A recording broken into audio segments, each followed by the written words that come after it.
एक शांत और नींद में डूबे छोटे से कस्बे के दिल में, जहां पत्थर की पगडंडियां पुराने ईंटों के घरों और बेलों से ढके बागीचों के बीच से गुजरती थीं, वहां एक सुंदर सफ़ेद बिल्ली रहती थी, जिसका नाम था लूना। बादलों जितनी मुलायम फर और चांद जैसी चमकती आंखों वाली लूना अपनी खूबसूरती और रहस्य भरे स्वभाव के लिए मशहूर थी। लेकिन कोई नहीं जानता था कि लूना किसी का इंतज़ार कर रही थी, प्यार का।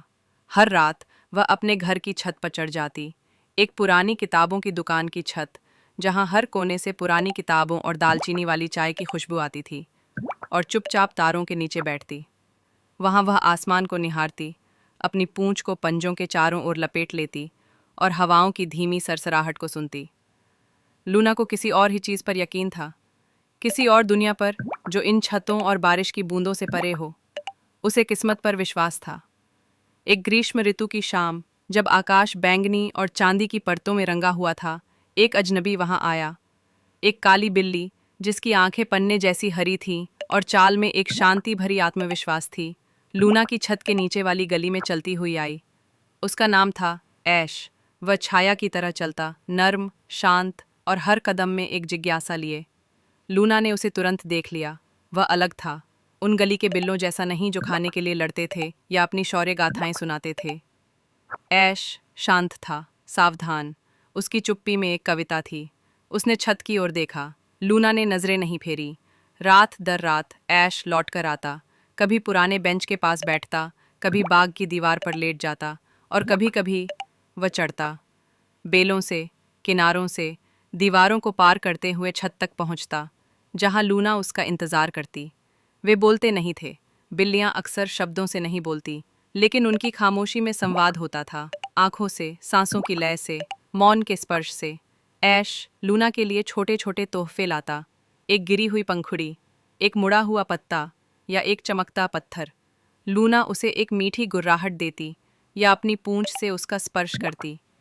एक रात, जब हवा में चमेली की खुशबू घुली थी, ऐश ने धीमे से पूछा, क्या तुमने कभी सोचा है कि चांद हमें क्यों देखता रहता है? पहली बार उसकी आवाज़ सुनकर लूना थोड़ी चौंकी। उसने जवाब दिया, शायद इसलिए क्योंकि हम ही उसकी तन्हाई को समझते हैं। वे उसी चांद के नीचे एक दूसरे के पास लेट गए, उनकी परछाइयाँ मिलकर एक हो गईं। एक नरम सी हवा उनके चारों ओर नाचने लगी, जैसे तारे खुद उनकी मोहब्बत पर फुसफुसा रहे हों। जैसे जैसे गर्मी शरद में बदल गई, उनका रिश्ता और गहरा होता गया। लूना ने सूरज उगते समय धीमी धुनें गुनगुनानी शुरू कर दी। ऐश ने शहर में भटकना छोड़ दिया और उसकी छत पर ही ठहर गया। वे एक दूसरे की दुनिया बन गए। उसकी शांति ने ऐश की कठोरता को नरम किया और उसकी ऊर्जा ने लूना के दिल को रोशन किया। लेकिन किस्मत हमेशा सच्चे प्यार की परीक्षा लेती है। एक बारिश भरी शाम, ऐश नहीं आया। लूना ने इंतज़ार किया। चांद आया और चला गया। आसमान सूरज की लालिमा से रंग गया। फिर भी ऐश नहीं आया।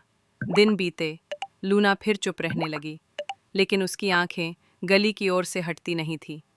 और फिर एक रात, जब हवा में गीले पत्तों और उम्मीद की खुशबू थी, ऐश वापस आया, लड़खड़ाता हुआ, भीगा हुआ, घायल, लेकिन जिंदा। लूना छत से कूदकर भागी, उसे गले से लगा लिया। उसकी गुर्राहट इतनी गहरी थी कि पूरी रात गूंज उठी। ऐश ने उसकी आंखों में देखा और फुसफुसाया, अगर ये दुनिया मुझे तोड़ भी दे, मैं फिर भी तुम्हारे पास लौट आऊंगा। उस रात के बाद से वे कभी अकेले नहीं दिखे। दो परछाइयाँ, दो दिल, एक प्यार। वे उस कस्बे की कहानी बन गए। लोग फुसफुसाते, वो सफ़ेद और काली बिल्लियाँ जो चांदनी में छतों पर नाचती हैं। पर लूना और ऐश को कहानियों से कोई मतलब नहीं था। उन्हें बस उस चुप्पी की गर्माहट चाहिए थी, चांद की रोशनी, और वो प्यार जो उन्हें उस वक्त मिला जब वे उसकी तलाश नहीं कर रहे थे।